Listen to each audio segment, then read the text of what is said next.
Powered by the Montana Television Network. This is the 530 News on KPAX, Montana's news leader. Good evening, I'm Kent Lutzen. The Flathead County Sheriff's Office has released the name of a man killed in a motorcycle crash that occurred near Kalispell yesterday. The victim is identified as 31-year-old Jordan Munoz from Kalispell. Munoz was the driver of a motorcycle involved in a single vehicle crash on Highway 206 just north of Jensen Road. Montana Highway Patrol said the driver was heading southbound on Highway 206 when he decided to pop a wheelie. According to MHP, the motorcycle came down from the wheelie, and that's when the driver lost control. MHP said the driver was pronounced dead on the scene. The driver was wearing a helmet, and the crash is still under investigation by the Montana Highway Patrol. Just north of Glendive, a man is dead after the pickup he was driving crashed Sunday morning. Montana Highway Patrol crash report stated the man was driving southbound on secondary Highway 254 just outside of Glendive. The 37-year-old man from Circle veered off the roadway several times before the vehicle rolled. The driver was not wearing a seatbelt and was ejected. He was pronounced dead on scene. MHP said alcohol, drugs, and speed are suspected factors in the crash. Road conditions were bare and dry at the time of the crash. This is the 148th death of the year on Montana roadways. Moving along to weather, we have a winter weather advisory in effect. Let's go to our Storm Tracker Weather Center with meteorologist Russ Thomas for more. Russ? That's right, an advisory already in effect, and then another one coming up as we head to your Monday. So here's what we've got right now. Satellite and radar image, you can see showers, and really what's happened is during the afternoon hours, we get that daytime instability, a little daytime heating. Not that it's all that warm out there, but those showers do pop up. I think as we move into the evening hours, those showers will diminish quickly. Here's the advisory through 7 p.m. this evening. Bitterroot Sapphire Mountains, part of this. You see 1 to 3 inches, locally up to 6. That is at pass level. Again, another advisory we're going to tell you more about coming up in just a few minutes. Plus a look at our forecast. Looks like it's going to be a wet Monday for many. Thank you, Russ. Residents might want to think about protecting their outdoor sprinkler systems, which can freeze and crack when the cold moves in. They say a section of the sprinkler system is made up of a copper or brass and sits above ground, meaning it's exposed to nature's elements. Water should be air blown out of the piece when temperatures drop, or it will freeze and expand, which could result in cracks. However, there are ways to winterize your sprinklers in case you haven't cleared all of the water out of the system yet. You can use an old blanket, sleeping bag. Just take something and you want to wrap it around it and protect this so it's not exposed. You wrap it around, take some tape or some rope and wrap it with old clothing, something so it's protected, so it'll keep whatever heat is in there, it'll stay in there.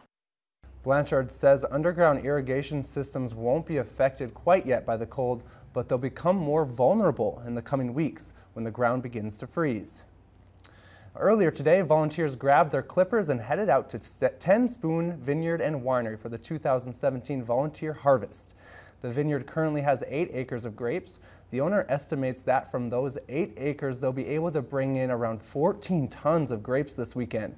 He said they're extremely grateful for all the community's support. If the community didn't help us, we would be out here for many, many days picking it with our own crew.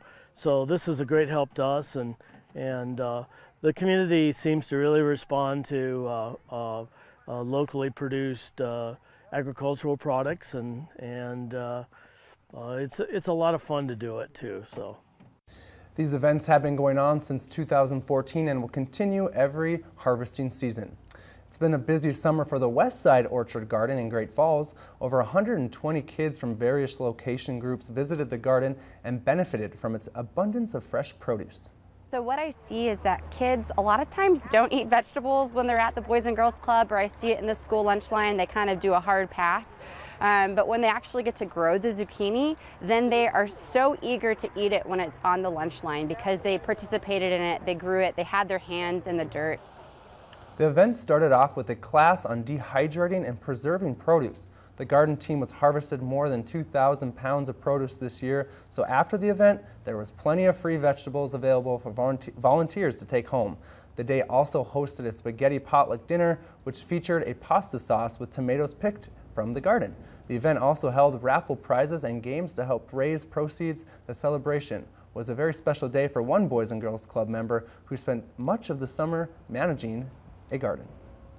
It was pretty hard because harvesting, watering, make sure all these plants are healthy and then we've been working on a bunch of projects. We have some behind me are totem poles, and then we've been working pretty hard, and then when we're done, we get to eat the vegetables that we harvest.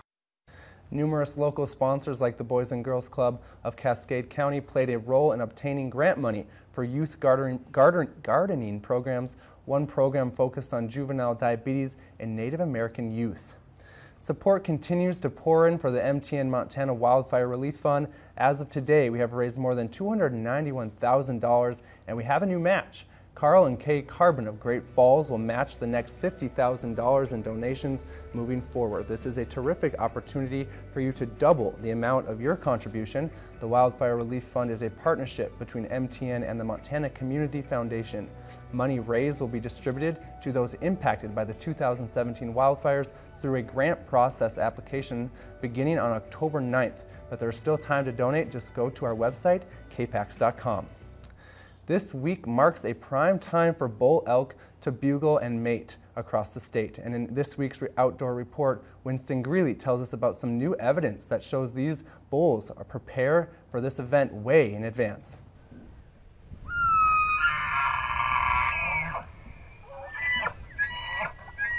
The rut is one of the most important times in a bull elk's life cycle. But new evidence suggests these elk, like professional fighters, train for this long before the fall arrives. Here's this behavior and this thing going on that I wasn't aware of in my 30-plus years of professionally watching and studying elk. So it really kind of humbles you. It's like, wow, this is really cool, and it is really an incentive to try to find out more about it. Jordan calls it the elk octagon, an area in southwest Montana where he found bull elk come each spring to spar. It's like, hey, they're honing their craft. They're trying to get more precise about how they approach their movements, all this stuff, but they're never actually engaging because their antlers are still soft and developing, and they're spending a lot of this time kind of in these mock battles, and you wonder what the real reasons for this is, other than sometimes, honestly, it just looks like they're having fun. This past summer, Jordan documented 25 different bulls in this small area, but he plans to keep this area a secret so he can hopefully learn more about this unique behavior. How does this help them survive? Is this actually a behavior that leads to a better chance of surviving or a better chance of breeding if they become a better warrior, you know, during the rut? A lot of things that are really fascinating to think about. I'm Winston Greeley, out among Montana's fish, wildlife, and parks. The archery season is currently underway, and rifle opener is October 21st. Coming up after the break, Frisbee lovers gathered for the 3rd annual Riverfront Ramble Tournament today. These stories and more coming up.